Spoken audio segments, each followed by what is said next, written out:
discuss about the clavicle bone. This is the clavicle bone. It is a modified long bone. It supports shoulder so that arm can swim clearly away from the trunk. It has two ends, that is the lateral end and this one is the medial end. Lateral end is flat, medial end is the large and quadrilateral. It has a cylindrical shaft. This is the shaft. It is divided in two parts, that is the medial 2/3 part and this one is the lateral 1/3 part. Now we go to the side determination of the clavicle bone. This one, first one is the lateral end is the flat and downward in position.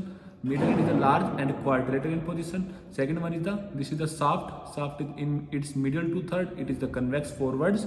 In its lateral 1/3, it is concave forwards. On inferior surface, there is a groove present. Inferior surface, there is a groove that is called subclavian groove. Now we go to the peculiarities of the clavicle bone. It is the only long bone that lies horizontally placed in our body. It is subcutaneous throughout. There is no medullary cavity.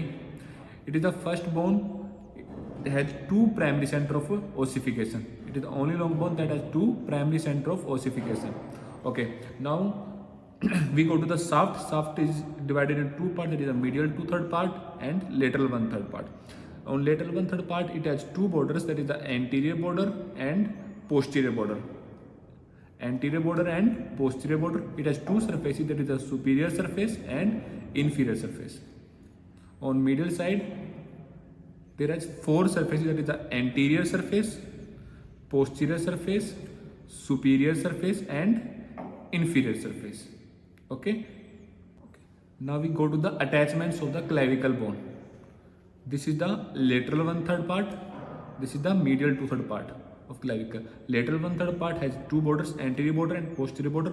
Anterior border of lateral 1/3 part is provide origin to the deltoid muscle. Anterior border provide origin to the deltoid muscle. On lateral 1/3 part, on posterior border provide insertion to the trapezius muscle. Insertion to the trapezius muscle. Okay. On inferior surface, there is a ridge and a tubercle that is called conoid tubercle and trapezoid ridge. They provide attachment to the coracoclavicular ligament. This is the lateral end, also called acromial end. It bears a facet that articulates with the acromial process of scapula to form the acromioclavicular joint. This is the medial end, also called sternal end. It articulates with the manubrium sterni of the sternum to form the sternoclavicular joint. Okay. Now we go to the medial 2/3 part of the attachment of the shaft. This is the anterior surface. It provides origin to the pectoralis muscle. And this is the superior surface.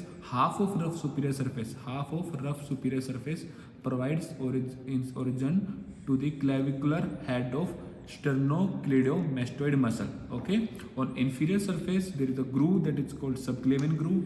Subclavian groove provide insertion to the subclavius muscle. Okay.